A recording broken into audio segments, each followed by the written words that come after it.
Luanda in modern-day Angola. The year is 1622.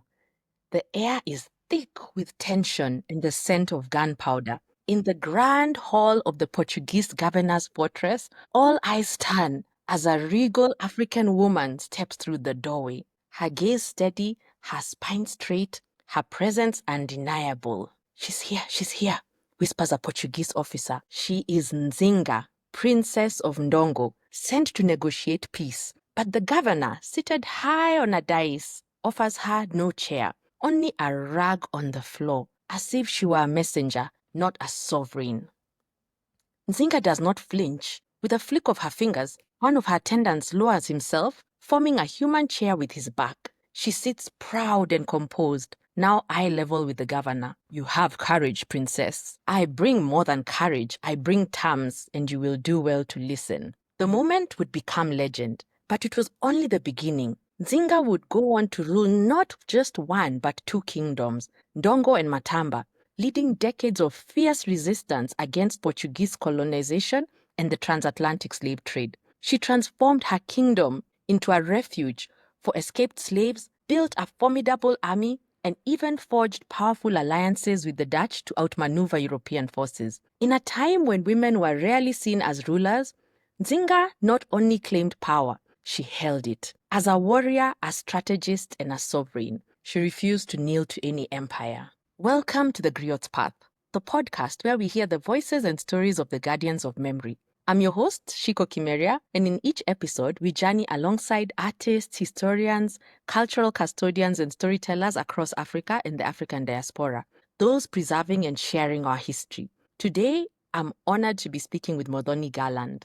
Muthoni Garland is an award-winning author and storyteller with an impressive body of work that includes 50 children's books, 2 adult novellas, and numerous stories published in literary journals. She's a co-founder of StoryMoja, a vibrant writers collective that has published over 250 books across various genres, including historical fiction, one of the books on Queen Nzinga, and regularly hosts writing workshops aimed at nurturing talent across the continent. StoryMoja is also known for its commitment to promoting a reading culture among children. Through its non-profit, Start a Library, launched in March 2012, the organization has successfully installed 310 libraries in primary schools across Kenya, giving thousands of children access to books and the joy of reading. Muthoni is a dynamic leader who brings deep expertise in creative writing development, literacy advocacy, and publishing. She currently serves as the chief judge of the Moreland Writing Scholarships and has previously been a judge for the prestigious Kane Prize for African Writing. She's passionate about empowering young readers and writers and continues to use storytelling, training, and community-based projects to inspire the next generation of African voices. Welcome, Muthoni. Thank you. My goodness. That sounds so over the top, but okay. It's all you. It's all Thank you. you. Thank you. Thank you. I have a great team. It's you. I have You a built great that team, great It's partners, great supporters. So it's been a journey. A point of correction, by the way, we have over 600. 600. Wow. Okay. Yes. So not Yes. 250, 600 titles. Yes. That is amazing. But Muthoni, you are such an inspiration, and I'm so happy to meet you. To see you. Before we jump into the discussion, I just had one funny anecdote that came into my mind. So years back, you called me and said, Chico, will you accompany me to the Dakar Literary Festival? And I said, Dakar, yes, I speak French. And I thought you were talking about in Senegal, but you actually meant Dhaka in Bangladesh. And I remember us going to Bangladesh and seeing you reading stories and telling stories. And wow, you are formidable, such a wonderful storyteller. And today it's an opportunity to, shine a spotlight on you. Thank you. I appreciate you, Shiko. You're carrying the torch well for Africa too. Oh, thank you. So, first question, what life journey led you here? What are all those steps that you see that brought you to this path you're on? Okay. So I started my writing journey when I turned 14.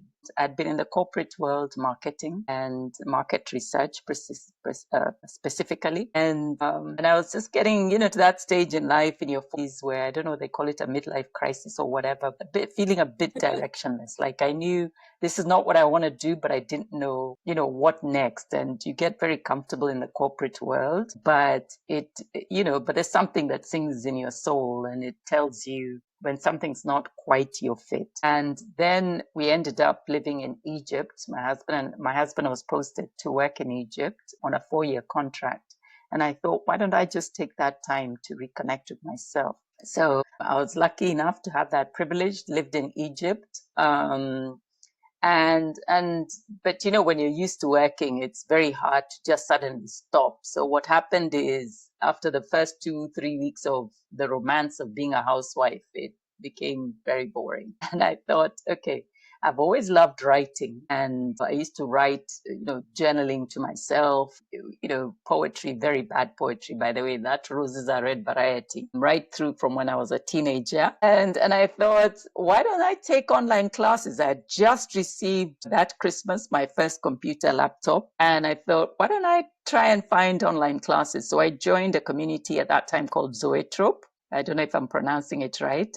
It was an online community, and I'll tell you the significance of it. So it's an American community because in those days, literally everything online was American. And in this community, you send whatever you've written and you get feedback from fellow writers. And on that community were people like Amanda, but for me, more significantly, Binyavanga. So I met Binyavanga online, and through him met a whole bunch of others, a lot of Africans on that community. And when I say lots, maybe it was a handful, but at that time I was shocked that there were Africans who were writing the kind of work I was interested in reading. Because if you go back to the 80s and very early 2000s, there wasn't that much literary fiction published from Africa that was available in the rest of the world. And so I had a huge hunger to read African narratives. Anyway, so got into this community, and as a result of it, became one of the co-founders of or founding partners of Kwani, and that was very instrumental in my journey. So once I was in the community and I started writing, I realized this is what I've been waiting for. I've literally from the first story I really wrote, thought, my God, this is what I was meant to be. I will be in this world. I will live the rest of my life in this world, in this area of books, of writing, of creativity, and of the sort of the more thoughtful, introspective sort of, I don't know, personalities. I want to be with those people and spend more time with that kind of person rather than in the corporate world. I don't mean to be kind, but a lot of the conversations I felt were so financially driven that they took the soul out of wanting to know people beyond, sort of the surface level. So that's how the journey started. Muthoni, I'm so amazed. I had no idea you started at 40 because when I came, so I wrote my first novel in 2013, and the names I knew Yes. that time was Binyavanga, Muthoni Garland. So in my mind, I must have imagined that you had been writing. I knew you had a marketing career before that, but I honestly thought you've been writing from when you're 25 for all the things you've done. That is so. Yeah, so 40 is I just turned 40, so it seems like it's a great age to have a midlife crisis and a career change. Yes. So You can say that again. No, it was yeah, amazing because the clarity that comes with that, So I knew I didn't have a lot of time. So when we came yeah, back to Kenya, I sort of, okay, you get second thoughts, and I did do a few research consultancies, but I knew this is the path. How to execute and how it ended up being StoryMoja was actually as a result of an argument with Binya. And I was telling him, this thing of relying on donors, to fund our efforts in order to produce Kwani, it's too much. Why don't we really just think about low cost books? Research shows that's what people are looking for. Low cost books available everywhere, and that have the kind of stories that people are really interested in hearing. Yani sagas, not, the scandalous sagas that people talk about in social occasions, in bars, in places like that. And then he said, well, if you think it's that easy, do it. And basically that yes. was the genesis. So did it, proved him right. By the way, he was right. It's not easy, and we floundered and failed for the first 5 years. Got into terrible debt. Really thought it should have collapsed then, but that's the thing about starting when you're 40 is that you have a lot of it's sort of like it's a calling, and you've got to figure out. I felt very called to make sure I realize this dream, and so persevered and beyond all understanding, according to my husband, persevered. But it's not until I embraced sort of like getting into the education sector that we started seeing a path to profitability, and with profitability, sustenance. And one of the big lessons I've learned in the last 20 years is never underestimate the role of profitability, because without it, you can't pay for the work, you can't get good work, you can't facilitate the ecosystem that is required to produce and to nurture creatives. And just thinking of when you were growing up, clearly there's a passion, even if it had remained latent for those 40 years, there must have been a passion in you for stories. When you think of who were the storytellers or culture keeper in your world growing up, both you can reflect on it in the home, because I have a suspicion you'll say those are shosho or a grandmother somewhere, because the way you tell stories, you were definitely that child who was sitting there listening to someone telling stories. But also when you reflect on the world, the books you were reading, where were they? Who were telling those stories? Of course, there's a shoe. So yeah, I have, the older I grow, the more I realize how unique my childhood was. Obviously, at the time I was a child, didn't appreciate it. And for many years, I kind of brushed it off, didn't think much of it. But I'll tell you, and you will see what I mean. So, Yeah. right after independence, so I was born just before independence. Yes, I will be 65 very shortly. Yeah. So I was I would not born have just guessed. after independence, Yeah. or just before actually. And within sort of a year of my birth, my parents moved from their home place in Nyeri, and they moved to Dodori, which then was just a forest in their part of their Aberdare forest range. And so we moved.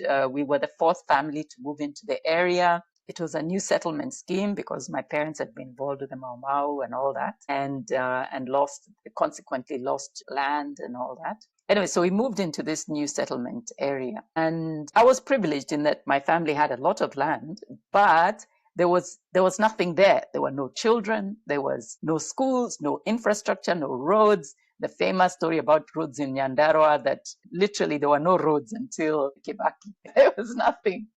And so, and 2002. so if you wanted to shop, we lived pretty much as self-contained as is possible. You learn a lot of practical stuff. Your medicine is salt and herbs. Your school is your mother teaching you the ABCs. So if you have to go to a shop, the nearest shop, and it's for very basic provisions, is a 5 mile walk away. So, and it's through mud and fields and what have you. It's not like there's a comfortable place to do it in. So it was an interesting upbringing. But it was also, in a weird way, privileged in that and I'll come to my shosho in a minute, but one of the things that happened is that my parents moved into a house that had belonged to the DC before that. It was actually his office rather than his house, but he slept there because he was a bachelor. And it's one of those wooden houses on stilts. And this guy was Yeah. a bachelor, and all he did, it was an elderly bachelor. I think by the time he left the country, he was in his 70s. And all he did was read. So he had literally a full wall. I can't tell you how many books they were, just full of books. Now, let me correct your impression. The books were mainly agriculture related. So plowing competitions in Ireland, I don't know, the Ayrshire breed Sheep of rearing.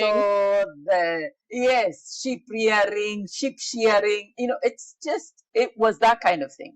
But what happened is, after my mother taught us ABCs, my father then said, listen, there are no schools here, so you're going to educate yourself. So every week we had to pick a book, and he would say, you start from one corner of the library to the other corner, and you have to read Yeah. every book. And every week you Yeah. present to him. First thing on Sunday, we present to him our book report that says, this is what the book was about, etc. What we liked, what we didn't like, that kind of thing.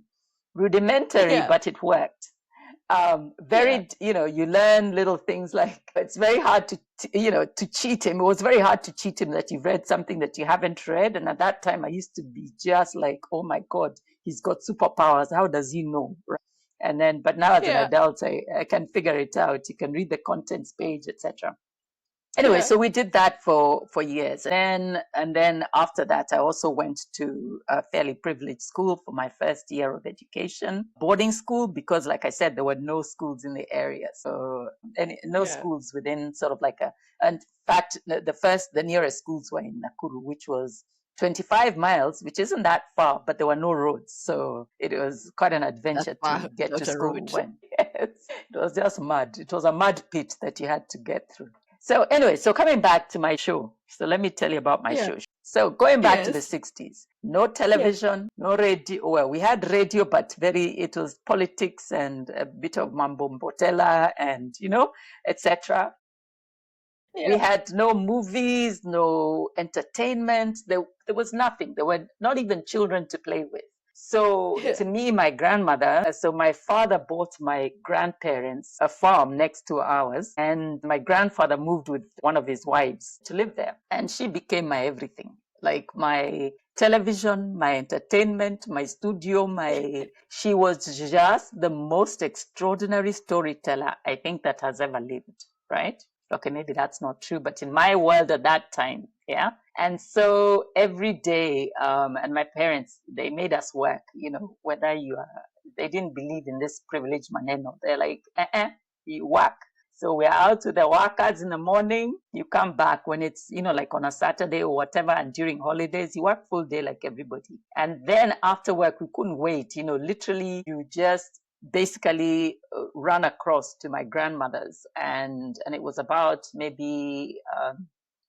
half a mile or something like that, and we would go there, and then she would entertain us, tell us stories while she's cooking. She would feed us, and then afterwards we'd go back home. Yeah. So can I tell you a little bit about her? Yes, I would love to hear more about her. So first of all, she was a master of sound effects. She could make the most disgusting sound effects. It was always, her stories were full of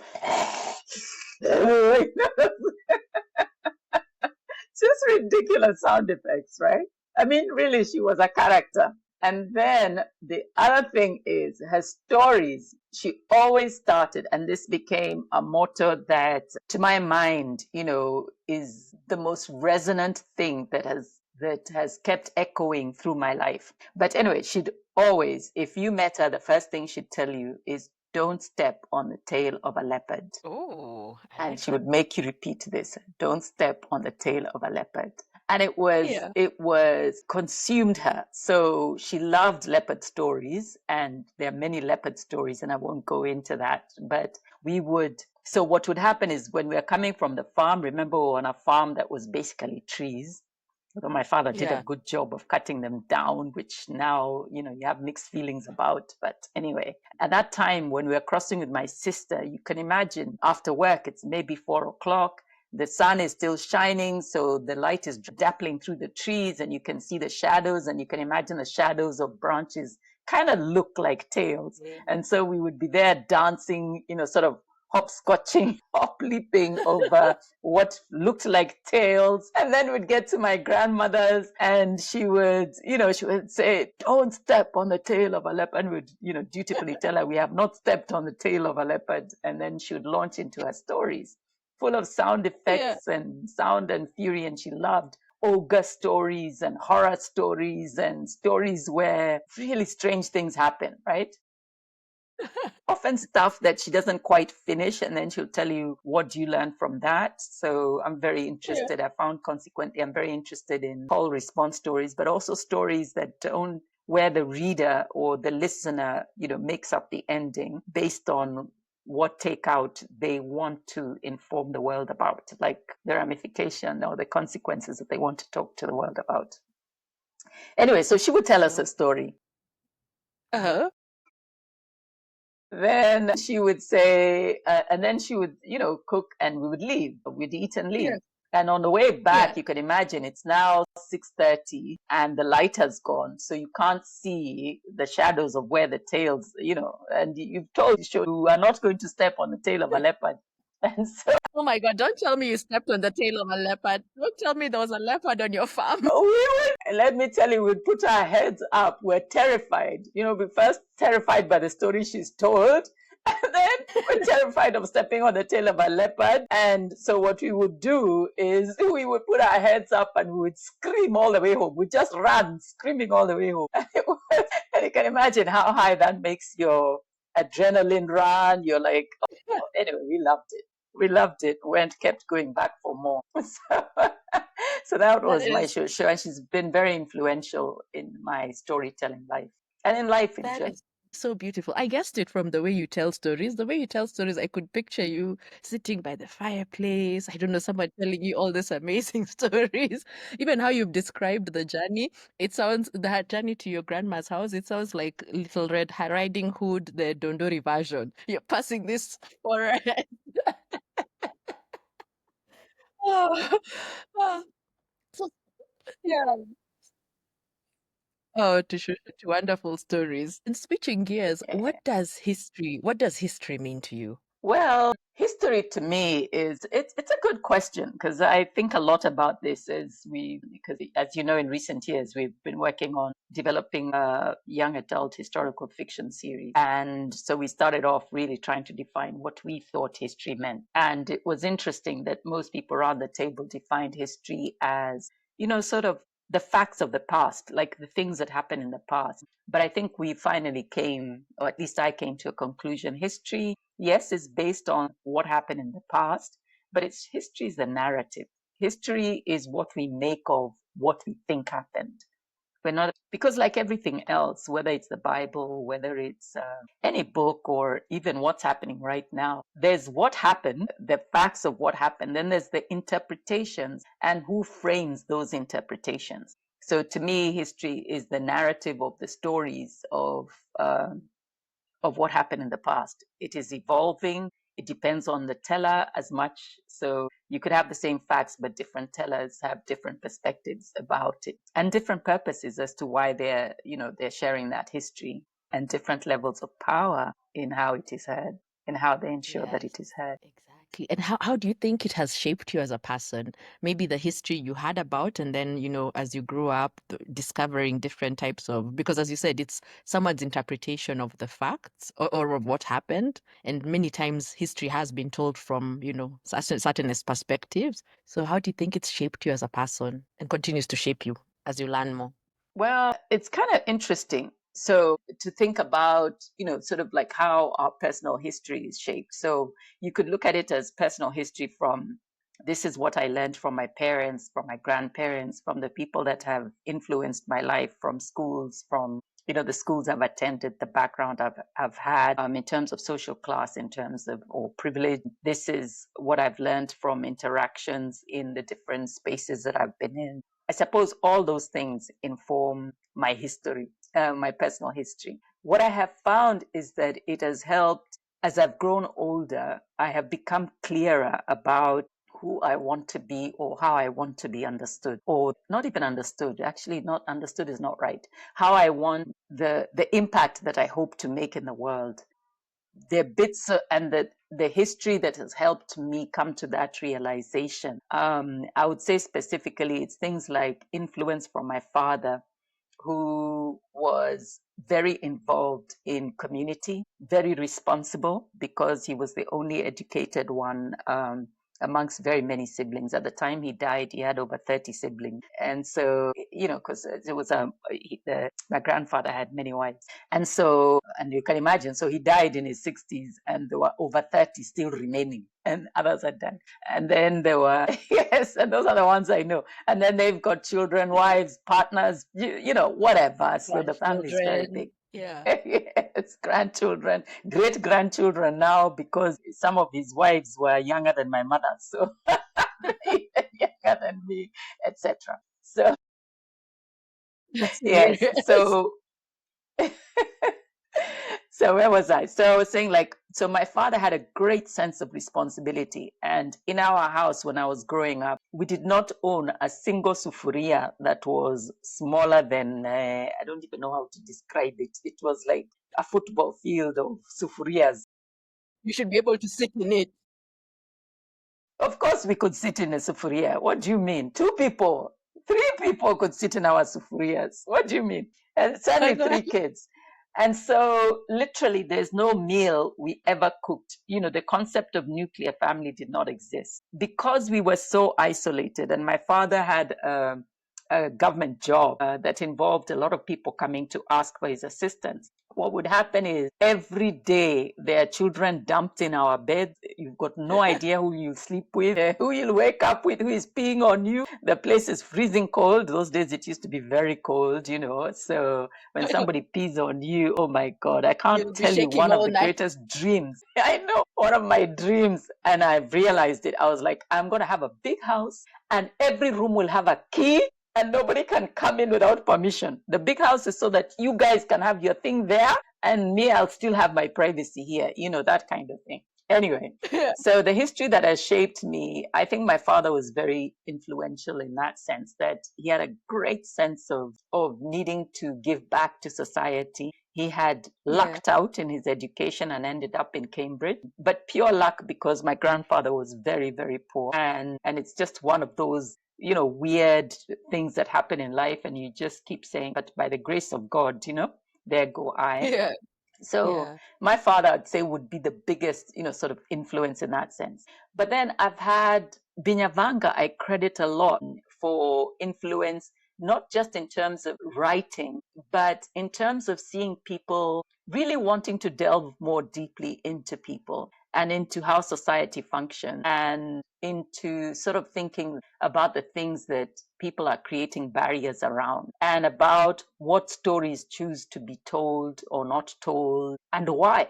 So the purpose of literature and the purpose of what we're doing. So it's made me a lot more deliberate about the type of stories that I think need to be told. And that's why the historical fiction, and that's why specifically looking for women in historical fiction to write about. So I was very intrigued by Princess Jinga, yeah, or Queen Jinga.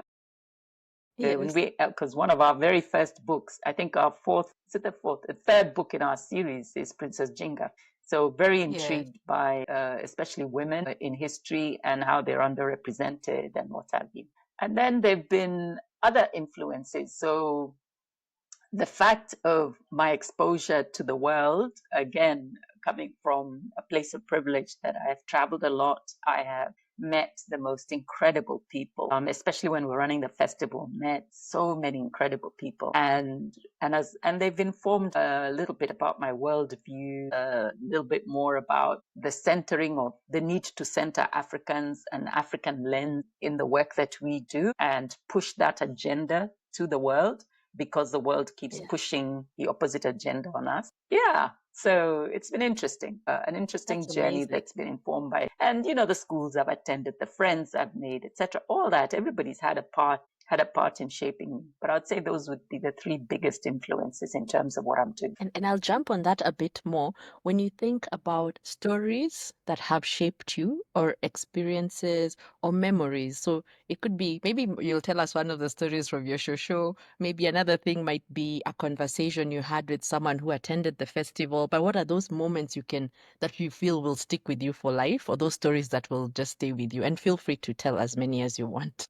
Okay. There are many stories. Let's just so when we're thinking about specifically, say about fiction writing or writing in general, because I wrote I've written quite a lot of nonfiction, nonfiction essays. So thinking specifically about those, I would say the Kwani Circle, which included, you know, people like the late Rasna, people like Judika, people like Martin Kemani, Billy Kahora, those, and Yvonne Award. One of the biggest sort of, I don't even think he will remember it, but it has really made me think a lot about it over the years, and it has echoed in my head.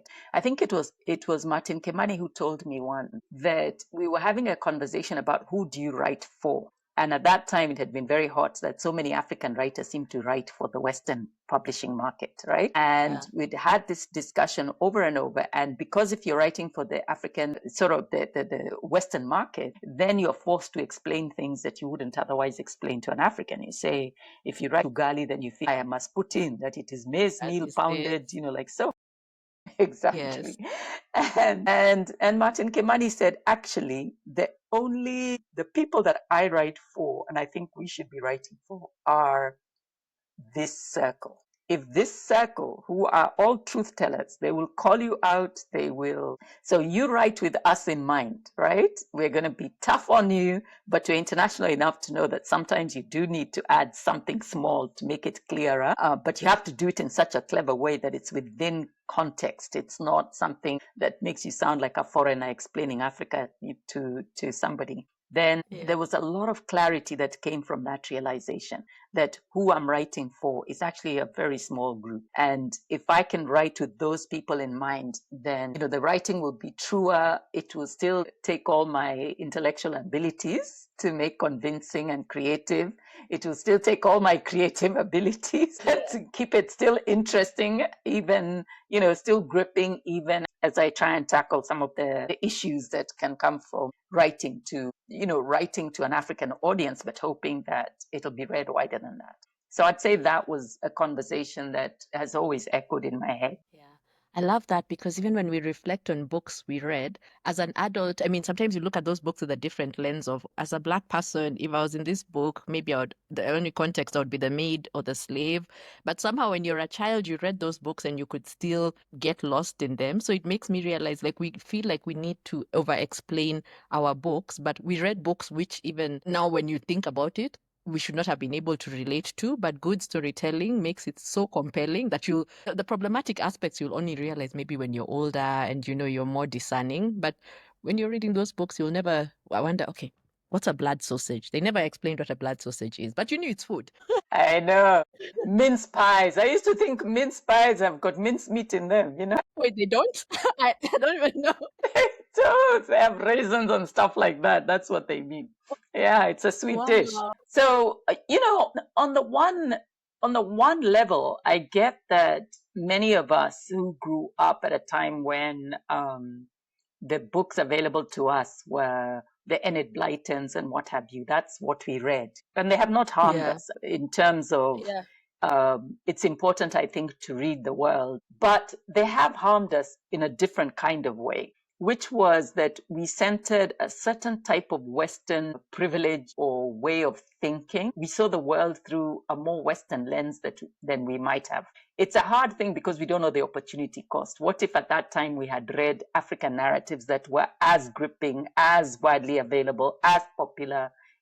That's what I would love to see, because they make you feel like, I can't tell you how many essays over the years, as I've been invited to many schools to judge writing competitions, how many essays have been, or stories, compositions have featured always Stephanie and what have you going to Hampton Heath or some place that, you're like, why are you writing about this? And you don't understand what that place looks like. You don't know what it smells like. You don't, and it comes from that thing of constantly consuming and seeing that the stories that are relevant are stories of other places. So us having African children writing about, the snow day or whatever, yet that's not what they do. I think it points to I think a failing to understand that they are beyond language ability. So Enid Blyton, etc., they're good for you to grasp language and how it's used and how to construct sentences, how to build up drama in a story,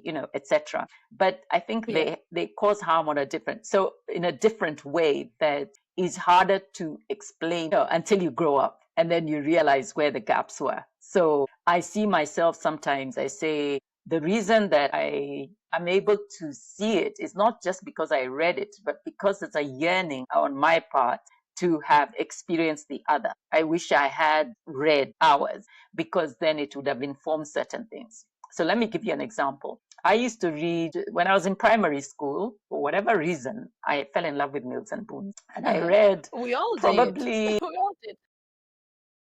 Yes.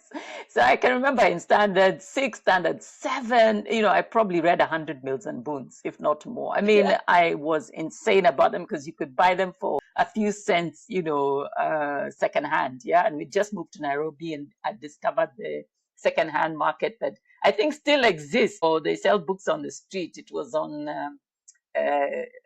Moi Avenue near Kenya Cinema, somewhere there.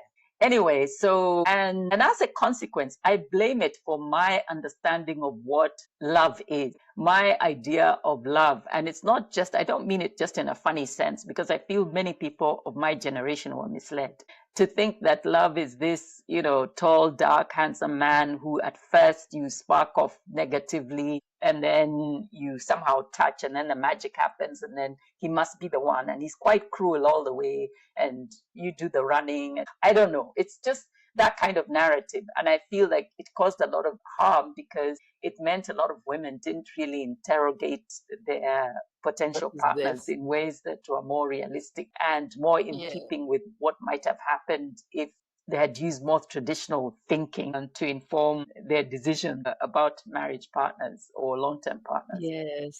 You So I just thought, feel could like he it's be a that hunk on a cover of like Mills and Boons on a cliff edge, shirtless? Because that's how the covers used to be for some of them. I think there's too much Mills and Beans thinking. In a lot of conversations I have even now with young people, too much Mills and Beans thinking. I mean, I think it's harm caused by over consuming them at the expense of any other. Like if you consume others, then you have a more balanced view. And I feel it's the same thing.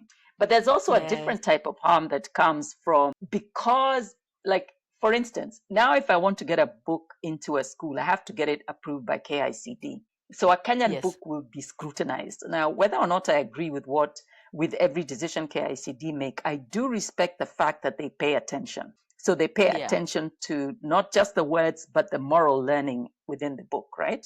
They probably Yeah. pay too much attention, but it's important for us to be aware. If they did the same thing, there are books like Snow White that would never be approved. Because when you think Yes. about what is Snow White, really talking about, a girl who sleeps and a Yeah. stranger kisses her awake, right? And there Yeah. are And she has many no others of that agency. ilk. She's just there for the entertainment of these dwarfs. Like, yeah. And yet, how many of us would buy those books for our children without really scrutinizing what is the real message the child is taking in? Now, we may celebrate that they're reading. Yes, sure. On a language level, that's fine. But let's separate the language benefit from the moral benefit or, what the book is teaching us about life and helping us acquire the right life skills and I think an attitude towards life. So I feel like there's a harm there that we don't interrogate and we Yeah. need to be a lot more conscious about because it is shaping us and it's shaping our society, shaping our young people. And that's why I really advocate if you do read international, let it not occupy more than 30% of your reading material. And nowadays, there are enough local books that we could, and we're out there at Story really working hard to fill in the gaps, especially for books upper primary into secondary, where I Yeah. feel there's a lot of gaps in terms of the exciting books. So there's lots of books, but I'm talking about books that can compete with the Harry Potters of this world, the Dr. Diaries, the Olympic Kids, that kind of thing. Yes. And actually, just jumping on what you're saying, so read 30% global and try and read 70% at least Kenyan or African. What are some of those, what part of your history or the history of, now Africa do you wish you were told about much earlier and why? And this might be some of the stories that you're already discovering in the historical fiction that you're publishing. But what are some of those stories that you're Yeah. wondering, why did I just find out about this, at this age? I'll come to that in just a second. I'll just say that 30-70 split, I mean, it's completely arbitrary. So what happened Yeah. is like in my reading, up until I turned 50, I'd read 95% Western narratives purely because of access. That's what I heard about. That's what I read, and the schools I went to. I would say that would be most of, and I'm talking about non-compulsory reading. So I'm not talking about set books and things like that. I'm just saying my leisure reading, and I'm an avid reader. And in those days, I used to read absolutely every single day. And so in one of those who hides books under the desk, so I can be peeking or books in between books, textbooks, etc.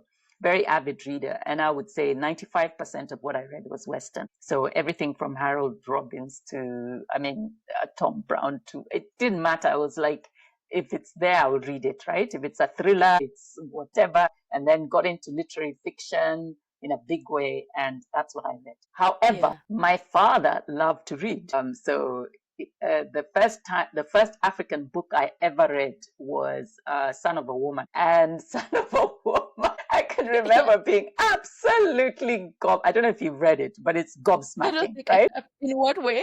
And the reason I read it is because, we lived at that time, we just moved to Nairobi and we're living in what is now Joseph Kanga Estate. Those days it used to be called Woodley. I was in a bedroom upstairs and you could look down at the parking lot. And my father gets home, parks his car in the garage, which is just under our bedroom window. And he doesn't get out of the car. And I'm wondering, why isn't he getting out of the car? Because in those days, you're terrified. Anyway, we were terrified of our dad. And we're like, oh, why isn't he coming to see how hard we're working, reading it or whatever. Anyways, sat in the car. So I thought, I'm going to go find out why. Because it looked like he was reading, in other words. So afterwards, I went to pretend, I'm checking the car, I'm cleaning the car, and I open it and I find this book, right? Yeah.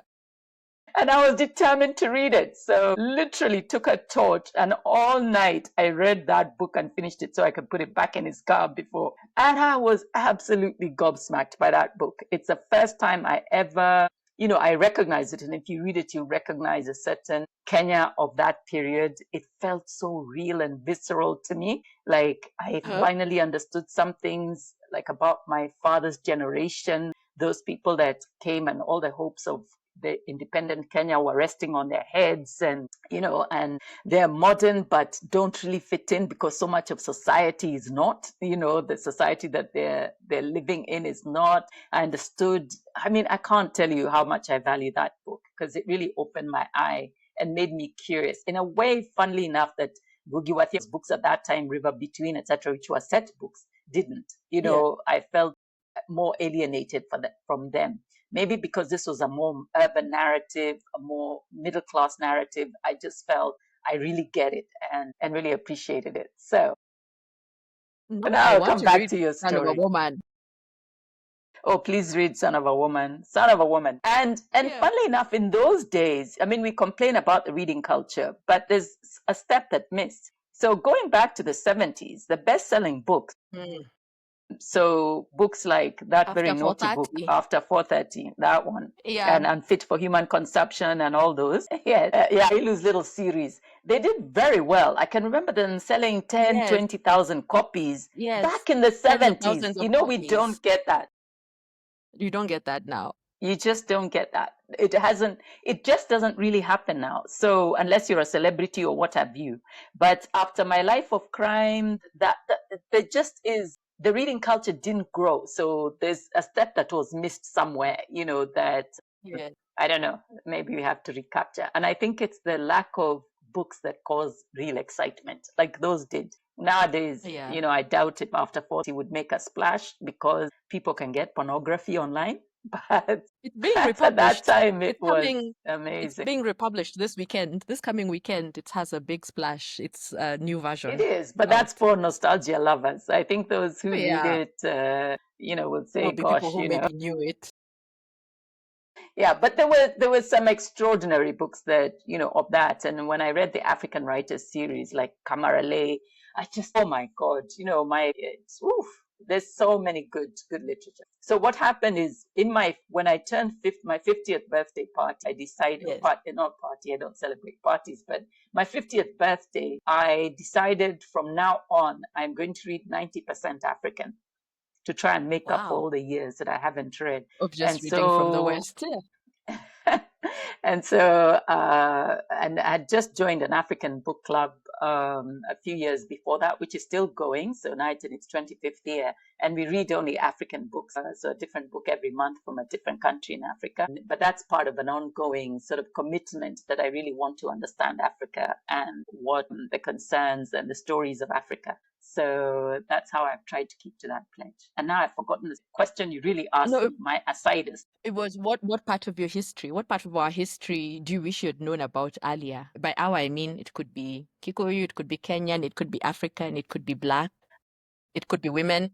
There are those things that I want to find out for myself, and there are those things that I want to find out because as a publisher, I feel such a weight to make sure that the next generation know those stories. So there's Yeah. stories like, I feel like even if we were just to touch the surface of African history, so by surface, I mean the well-known sagas. So whether it's Queen Jinga's story, Yeah. it is Chifodera's story. It is Asigao. the migration stories of the Meru from Lamu to where they are. I'm sure people don't know that. It is the I had no migration idea. stories of the Luo communities, the Luhia communities. It is the Chetamba massacre, the Garissa massacre, the massacre Asigao. in Zimbabwe, the Kasigao, etc. So it's looking at the big, sort of the easier to access stories that that can help, I don't know, help us understand enough of our continent and have a common narrative, an agreement, if you like, around what are the facts, quote unquote, the facts, put these facts of our history, so that we can hang our Yeah. interpretations on those facts. Because the facts only, facts is a collective agreement as to what do we think happened, and we collectively Yeah. agree that is what we think happened. And then and that's based on either the actual research into the archives of the archaeological archives. And this is what was discovered that then confirmed this assertion about the facts, etc.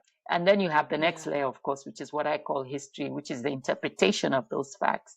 So if we can at least agree, if we look at the key facts, the things that have happened in Africa's past that have helped have made the big movements, shape the big Yeah. movements or the big stories of Africa. So Shaka Zulu and the Zulu migration. So things like that. If we can at least tell those big stories, that Yeah. to me, I would feel very pleased that we've got those. And that's why we're aiming for, I think it's 100 Shizu books that says 100 stories that shaped Africa or something like that. And That is amazing. we want to be representative of Africa with each batch that we've released 4 now, but with each batch we want to make sure we cover different countries and tell different narrative. And then That's the yeah. difficulty is training the team. So at the moment, we've got 16 interns in training. Not all of them will work on this, but we're trying to find people who are really keen on history and willing to put in the work. Because it may seem like AI is making it easier, but African history, with AI, it depends on what is fed into it. And African history, there's Yeah. not that much fed into it. Yeah. So we need to be able to interrogate people on the ground, look for other sources of information, etc. Visit museums and talk to different museum directors and that kind of thing. So there's a lot of Yeah. work to try and uncover these stories. The ones that I am most interested in at the moment are the ones about our East African history. So, and the connections between them. That's really fascinated me, because in the East African, and it's the region as opposed to individual countries, because we tend to look at Africa through the lens of how it was divided in in 1860 84. something. And rather than, how we live as Africans, because you don't physically see a border when you are crossing from, say, Uganda to Kenya or Ethiopia to Kenya or vice versa. And so it's looking at how people actually live. So like when you talk about, say, like the Somali kingdoms, then you're really talking about almost a third of Kenya was part of that, because the Yeah. Somali community extends all the way. If you look at Yeah. the Luo and the Luhia migrations, you also have to look at Sudan, and a greater region. In fact, if you really look at Bantu migration as a whole, you're going even further back. So it's looking at the history, not the immediate history that has been told in the last 50 years, but the history beyond that has really shaped the country, especially our part of the world. I'm very interested in colonial histories, during that period and just immediately before the colonial history. So using the narratives to try and paint pictures, colonial narratives, as one of the tools to try and paint pictures of what happened before they came in. And then the stories of resistance to colonization, I find that they seem to be dismissed. It's the glory of colonization that is So which favors, of course, they're the hunters and they were telling the story. Yes. But now Yes. we, the lions, were saying, we growled. We really, you did not find it easy. But And there's yeah. glory in that, because that's the learning in the world, that there'll always be dictators. There'll always be people who, come down, who I want to say, dare I say it? I would say it. There'll always be Hutus in the world. And because of that, we need to make sure that the story of resistance is told, because it inspires others. The stories of the Hanifas, the Boni, we need all these stories to be remembered. And something, when you're talking about it, I was also thinking of the erasure. Even when you're talking about anti-colonial resistance, one thing that surprised me is the complete erasure of women's stories. So women were always like, oh, they were the backdrop. They cooked, they gave the freedom fighters sexual favors. They always end up being relegated to this position of they were in the background, which is not true, because all the resistance movements you find out that there was women at the forefront, despite patriarchy. There was women who were leading rebellions. Correct. And further to that, I mean, I agree with you wholly, and it is one of the pillars, is to tell the women's story, the women's leadership story. But it is also to ask of ourselves and to ask of the world. If you are the cook, why is that less important? People cannot fight without food. Yes. If you are playing, whatever we call those roles, why are they called the support roles and not the main roles that are keeping this thing going? Right? Yeah. So I find Yes. that, there's a sense that we buy into a narrative structure that is based on Western values that we've bought into. Because for me, the patriarchy, and I'm not saying that the patriarchy didn't exist in Africa, and it certainly does now in many parts of Africa. It is overwhelming, even as it begins to change shape in the West. But when you think about it, I look at the Kikuyus, for instance. We have a history of very strong women, strong in terms of running their homes, running other people's homes, and having an influence in the way that society is shaped. And what I find is that, exactly, so when I look at, say, my grandparents, that generation, my grandfather, yes, he had his council meeting, he met with the elders, he did that kind of thing. But the work, his land was divided amongst his wife, and they did everything. They made all the decisions, what to plant, what to harvest. They took care of production, right?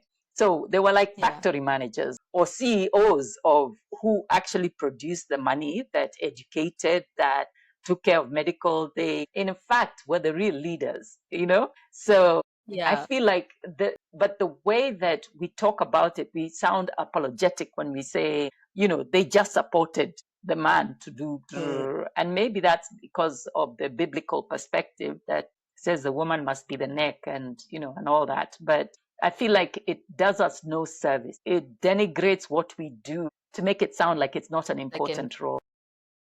It's always a supporting faction. We're not the ones doing the serious work. We're just kind of, doing background little things here and there, which is not true.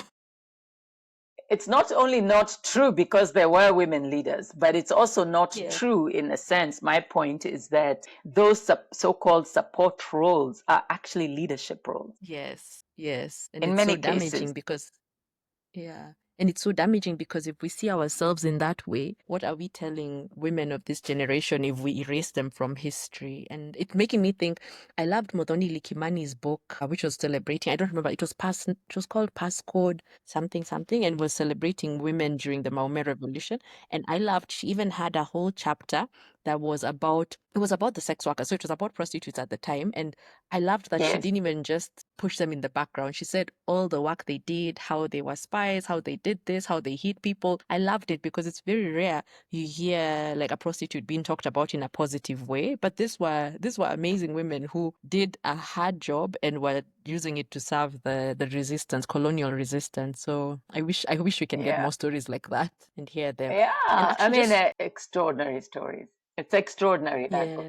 Yeah. And I want to switch gears. You were talking about the Shizu series and you had kind of started alluding to, I wanted to hear what's more on the craft. Like, so can you walk us through the process of the work for the Shizu series when you decide we want 100 stories from different parts of the continent, so all the way from picking the stories till we see the book in the bookshelf? What does that look like for you? What does that look like for StoryMoja? It looks like a lot of work. 100.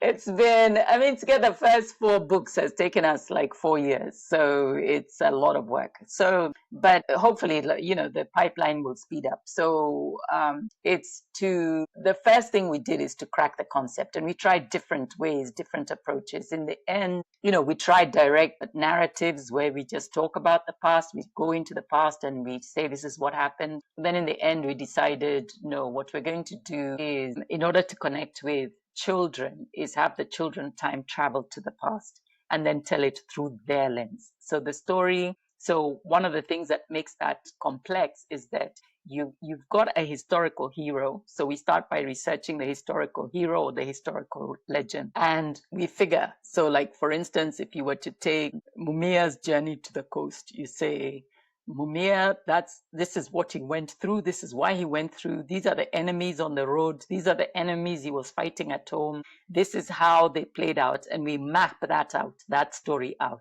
And then we then think about what modern twins from that community, because they're always from the community that we're writing about, what modern twins from that community, and it's middle class twins so that anybody can connect with them, who are facing the usual middle class type of issues and fighting over, can I use a mobile phone? Can I not? Or my parents are getting divorced or whatever. And then, or I'm being bullied in school. It could be anything. And then we thrust them into that past. So into that momentous period. And then so they learn from that momentous period how to deal with their own personal issues. But more relevance as to why we're doing it is that the language, the expectation is framed in a way that modern children can relate.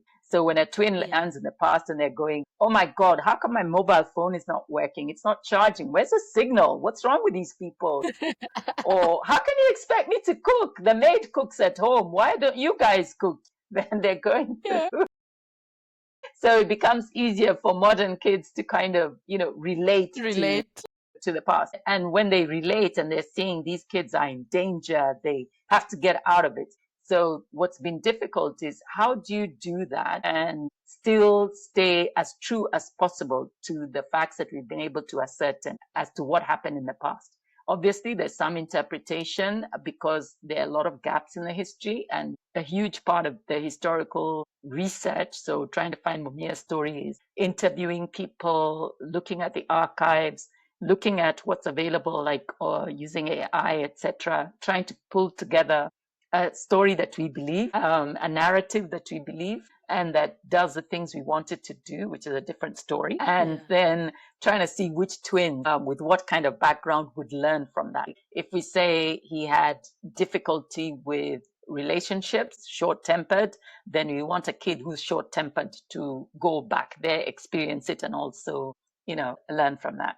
So it's been quite difficult trying to figure out the formula for it. And we've had many false starts until we finally got there and did it. Then in the meantime, we've been researching many others. We've got about 30 in research stage, various levels of research stage. So some of them is about determining, what is the historical legend or hero including women, and and from which countries, because we want to make sure we have representation, and in which order, because we want to show relationships where it's possible, referrals. It was so interesting when we were doing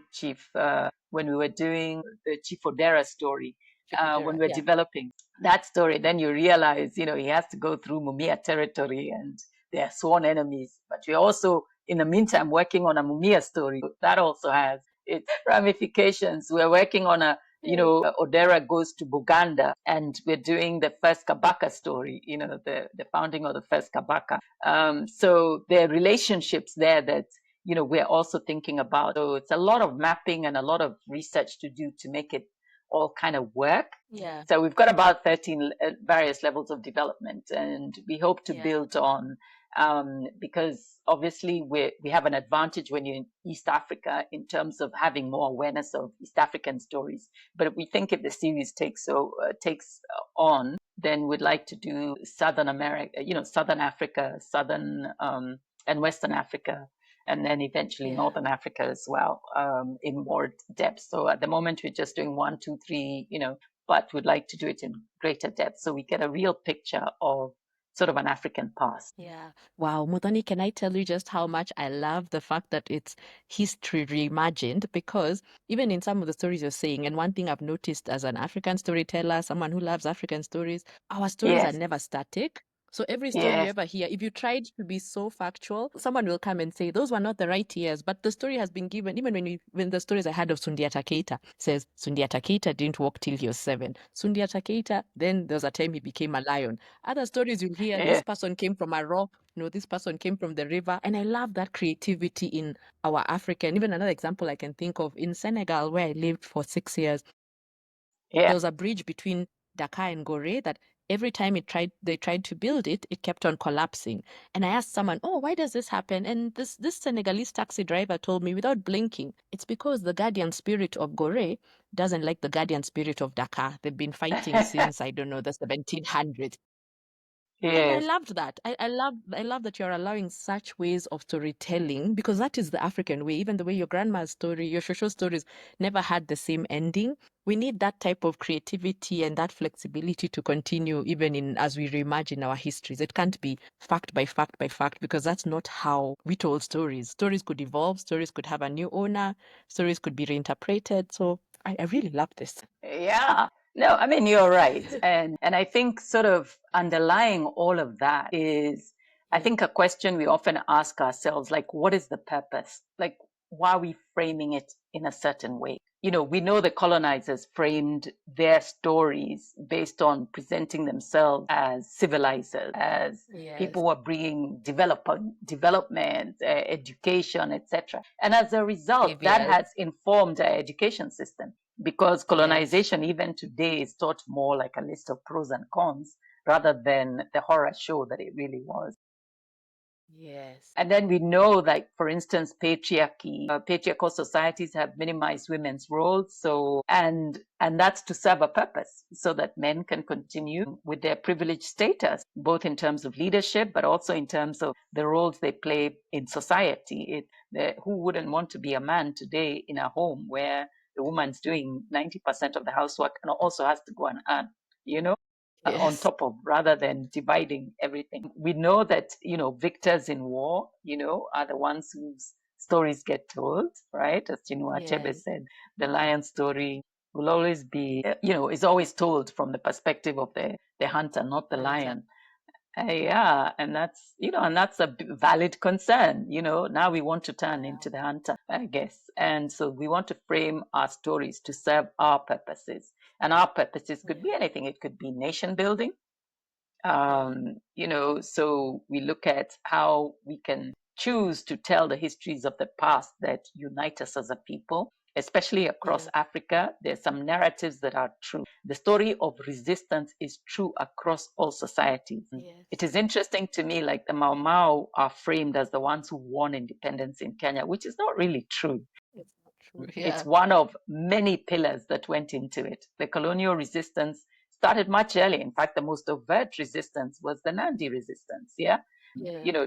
during that time. So, going back to the 1920s. So I feel like we have to be clear, what are the purposes? Like, how are we framing it so that we understand that the minute you talk about it being only a Mau Mau sort of Mau Mau one independent story, that's not true. The Mau Mau were just like the Nandis, like the ones before them, were initially just fighting for land. It's just the moment in time when the winds had It changed, happened. and that happened, and we took advantage of it. But it wasn't that is why the resistance began. It was all about land, just like the ones before that. So I think there's a purpose in the nation building agenda that says the more we can think about telling other people's stories, the more we can tackle it with more honesty, the ethnic differences that come from the power of dominant narratives, so we can Yes. diffuse that power and say that everybody has important stories to tell. They have resisted in different ways, and it's taken the same sort of passion, leadership, courage, etc., regardless of the outcome of the resistance. And then, of course, I'm working mainly around children and telling stories to children. So for me, moral lessons are a huge part of it. And Yeah. as you heard with the Shizu ones, really thinking through what can we learn, what life skills can we teach children through these stories, what Yeah. values, etc. And also to be more complex than thinking that things are about good and evil. They're not. They're shades Yeah. of in There's all interactions. complexities. Exactly. And then, and obviously there's political agendas. There's Yeah. some truths that are suppressed, sometimes on purpose, sometimes, in fact, I would say almost always on purpose, but sometimes it's just lack of information. But there have been some terrible massacres across Africa. The German massacre in Namibia. I mean, it's The horrific. Herero genocide. Yeah, the Yeah. Herero. I mean, it's just horrific, and it's not covered. Now, whether or not we Yeah. choose to tell that story, we have to think a lot about the framing. What do we want to Yeah. come out of that, telling that story? So that's why I'm saying that thinking through the purpose for me is a huge part of why we decide Important. what gets recorded or not. And then Yeah. related to that about what gets recorded is what sources do we have? I mean, some stories are harder to find sources. So, like the Meru migration, it's a lot of folklore, a lot of stories carried I down, didn't like the even ones know you are about that. describing. A lot of weird, like the source of what does that word mean and why does it keep recurring? Why is this tale so powerful in the Meru community? Where does it come from? It's interviews with people. It is, because there isn't a lot of written facts. I mean, we're trying to, reading archives, etc., but there's not a lot of material. It doesn't mean that it can't be told. So, to your point, of course it can be told. Why should we say our people's voices are less important than Western narratives just because they got written? So, yeah. Yeah. So, and then, of course, across it all, always acknowledging privilege because when you think about literacy, you think about language, you think about access to archives, history, etc. All of those require privilege, and therefore the stories we tell tend to be the ones that are told with that can be told with elite voices. Yeah, Yeah. And, actually, yeah. on that privilege point, I'm so curious to know, given your path as a writer, publisher, editor, you've been there before there were smartphones, there during the change, and now to this stage. How have you seen technology shaping your work? You've alluded to it a bit in terms of like, oh, I could be useful for us, reimagining some of this content and so on. But I would love to hear just how you're thinking of technology and the role of it in this African storytelling. Well, I mean, obviously now we start off by doing online research, and you can do a lot more online research than we used to, and it helps us in terms of determining which stories look promising and which stories don't. AI helps Yeah. us in terms of brainstorming around how to shape our stories in ways that might be gripping, and we can do that in a shorter time than we used to do just manually, just basically from last year. We've started using AI a lot more this year. So before that, it's all manual, lots of brainstorm sessions, etc., to explore the potential directions any story could take or how it could be told, etc. But now we can do a lot of that.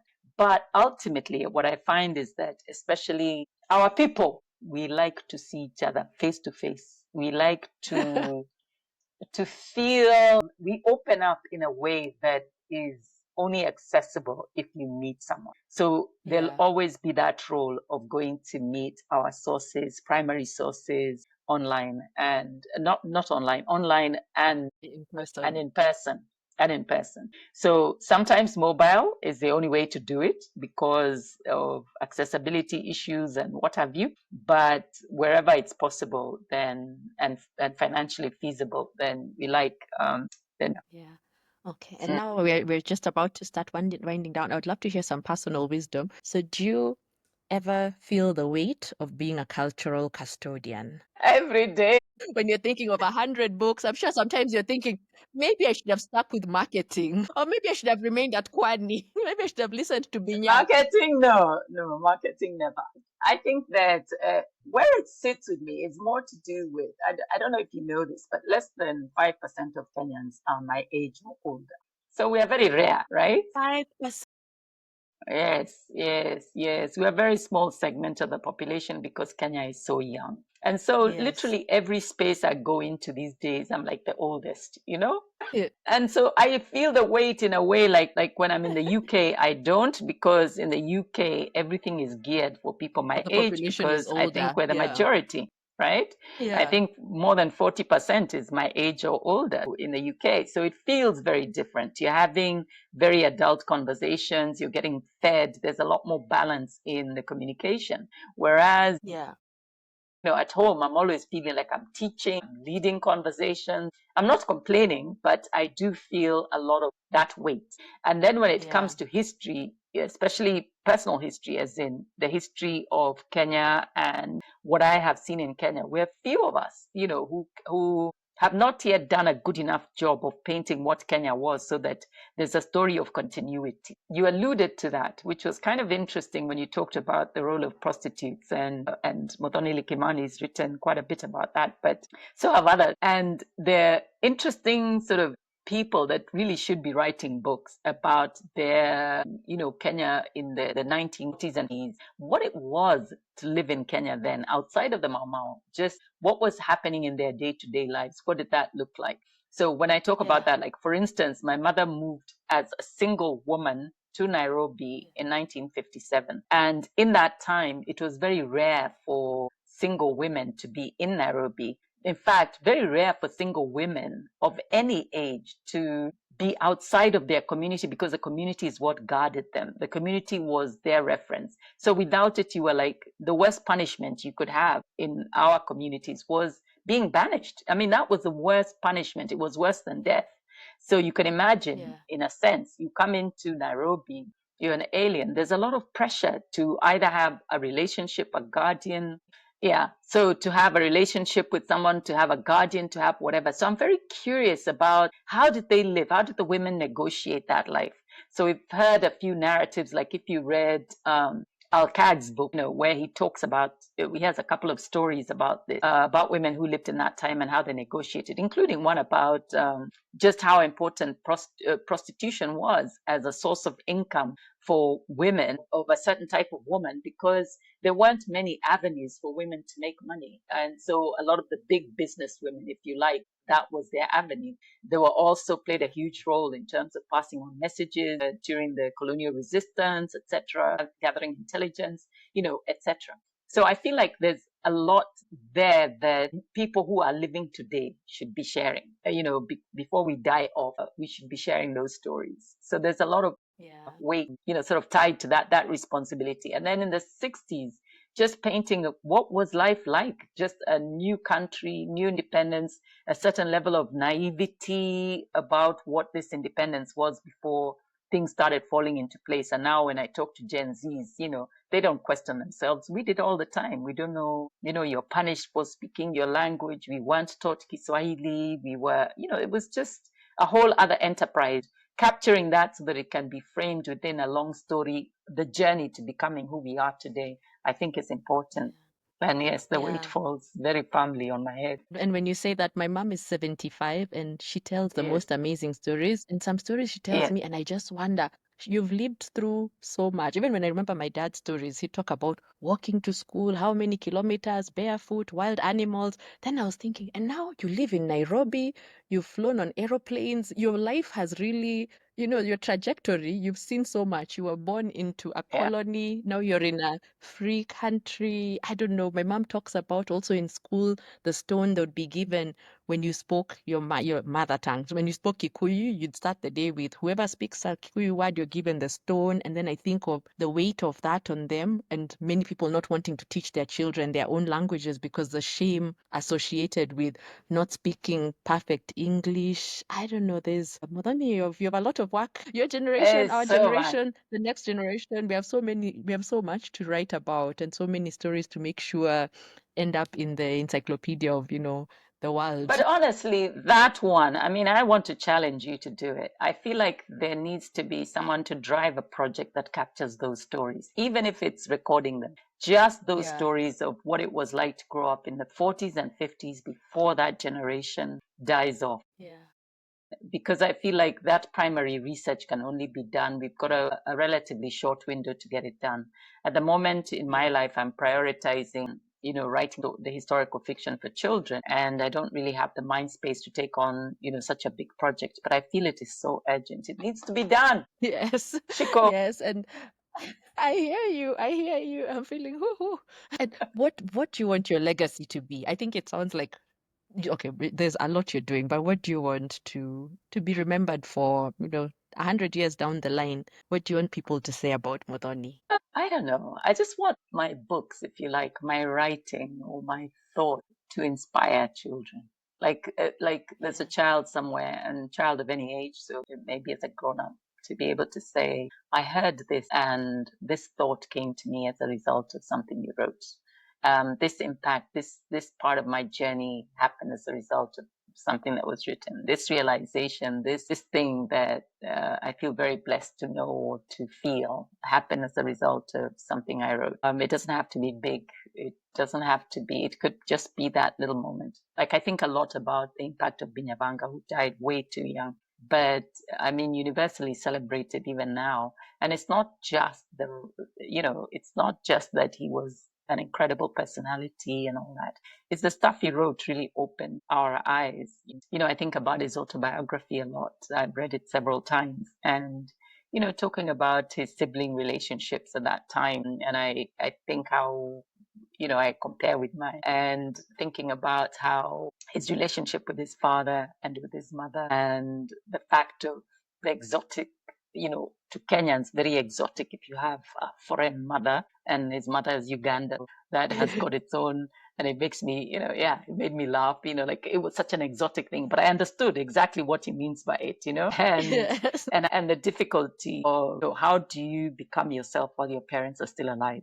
So how do you, so I'm not saying that he wasn't himself, but he certainly wasn't fully himself and able to express that he was gay during his father's life. He could only hint around it and Yeah. and hope Because your and parents are in the church, self-censoring your personality because of the people you love. yes, and but even at that level, it's more complex than that because you have a relationship with them. So allowing us into the intimacy of that moment when you're making decisions about what to hold back, when to release how much. So his biography, I found it very interesting that way, that I understood some of the choices he made around what you do. And that made me think a lot about my own life, like where do you decide what to reveal, what about yourself, and always thinking about, yes, the people around you and how that impacts. So when people ask me, why don't you write an autobiography? I said, I can't write a fake autobiography. I'd want it to be completely honest if I'm going to do it. I honestly don't think I've lived long enough, but let's assume I had. I'd be very worried about hurting the people closest in my life. Whether I do it advertently or inadvertently, then I'd still feel there's a lot of responsibility that comes with that. And there are other things I'd rather do that are more nurturing of relationships. I feel you. When you mentioned Binyavanga, I just wanted to share a memory. Binyavanga was such a character. The last time I saw him, he was in Dakar, and he was those people, when you met him, he just filled you with so much. He was larger than life. He just filled you with so much energy. So he had Yeah. pink hair, and Dakar, it's kind of conservative. So he had pink hair. We went to this hotel, and we were in the restaurant, and Binyavanga would talk loudly. So we're at this restaurant. He has pink hair. He's wearing a kanzu, but the kanzu is knee length, but he's still sitting like a guy. I could see a few tables away, people so scandalized. That's That's Binya how for I you. love to think. That's like how I love to think of him. He was just someone who lived life and was so authentic. And I think that way of being also makes me think of what you're saying of your legacy. Like if you somehow affect someone in a way, I think his legacy was that he made people feel, I can be me. I can be me. I'm not even wearing a tutu on stage. And Yes. Binya is so brave that he's doing this and he's a fellow Kenyan like me. So I don't know. I feel like he freed people to open their minds because of just how brave he was. He was incredibly brave, but he was also incredibly accepting and loving. I don't think I've ever Yes. met anyone as loving as he was. Like, he was Yeah. so embracing of others. He really called Yeah. us to task on that. Like, what I found is like when I was in the corporate world, you have little cliques and, the people you hang out with, there's certain conversations you're invited in or not, or whatever, you're this kind of person or that kind of person. And and the acronyms, the words, how to pitch, all that. And certainly, even outside of the corporate world, there's a church going lot, there's certain rituals you follow, certain, whatever. And Binya would just cut through all that. He doesn't care. You could be from Donholm or you could be from Kileleshwa. You could be from, you You could could be be the from pastor. anywhere. You You could could be be, the pastor. He would accept you and he would yeah. sort of, I remember when he did the Sheng version of Kwani, and we're all like, what do you mean we're doing a Sheng? He's like, no, we're going to Kayole, we're going to hook up with this group, and and he was very, very keen on sort of getting the creative community to see itself as its own tribe, as opposed to Yeah. these artificial borders that come from class, from ethnicity, from all the other isms that exist. And Yeah. I found that, and he was the first that really made me think of us as an African community of creatives. So he was very Yeah. interested in African creatives around the world and talked a lot about that. So I find like there's the personality, but there was also, he was so loving, so one of the kindest, most generous with his thoughts, with his intellect. And then always willing, he made you feel loved enough that he could push you beyond all understanding. He would Yeah. he'll be challenging you. But Muthoni, go there and ask those questions. That's what do you mean? Go Yeah. ask those questions. And final question. If your ancestors could hear this podcast, what would you want them to know? And one first to apologize for not asking questions while they were, especially the ones who were alive when I was young. I wish I had had anywhere near the realization I have now. But I also want to thank them because I wouldn't be where I am, without their histories shaping who I've become. Yeah. So if I want to hear them, I would say, especially to my grandmother, I never step on the tail of a leopard. I love leopards. I have an unnatural affiliation with them, and I know she's out there in the shape of a leopard. Oh, that's wonderful. And then, so wrapping up, how can people find you on social media? How can people follow your work? How can people buy the Shizu? Tell us, do all the marketing. I have to admit, on a personal level, I am terrible with social media, but StoryMoja is very active. It used to be Yes. active on X until, well, when it was Twitter. But since then, I don't know. I don't know what has happened to it because I can't follow it anymore. So I'm on LinkedIn. I'm under my name, it's Muthoni Garland, and that I do follow. And then you can follow any of the StoryMoja sites. So Facebook, Instagram, and on our sites we have TikTok? all the information about Shizu. You can buy it on our website, so StoryMoja Africa website, and yeah, if you Google Shizu, I'm sure you'll find it too. Yeah, Wonderful. Thank you so yeah. much, Muthoni, for walking with us today on the Grio's Path. No, I'm just so thrilled to see you on this journey and see what Thank you. an accidental meeting, dental I don't know, kinship, So I'm just really excited to see how your career has developed. And I think this will have a lot of impact in the world. Thank you so much. When you started by talking about which was 40 when you went into the new direction, it made me feel like, okay, this is fate because I do feel myself leaning more into I really want to be in this world and this world being stories, history, hearing people's stories. So I thought I was like, I'm 40. Maybe this is why I'm feeling that push. Maybe it's that push of understanding that, time is passing and you have to do what you love. Yeah, no, it's true. I mean, I feel that like one of maybe this will be my last thought that I made a video recently, sort of challenging middle class parents about their children's reading habits. Anansi, I watched it. Yes, yes. And I feel very strongly that that needs to be a whole movement. So I don't know how to turn that into a movement that really gets Yeah. people to think more deeply about what are their children being exposed to and why is Africa missing from that? Because these are going to be the people who shape what Africa will look like in the next 100 years. These kids, Yes. various ages. So if we're not engaging with them with African issues, then I think we're missing a trick. Yes. Yeah, I loved that talk, and I'll make sure I also share it when the podcast episode is out. So I just want to thank you so much for walking with us on the griot's path. Your voice reminds us that the past is never truly behind us. It lives in our stories and our memories. And to all our listeners, if this episode moved you, share it, subscribe, and leave us a review. And until next time, walk gently, listen deeply. Thank you. Thank you.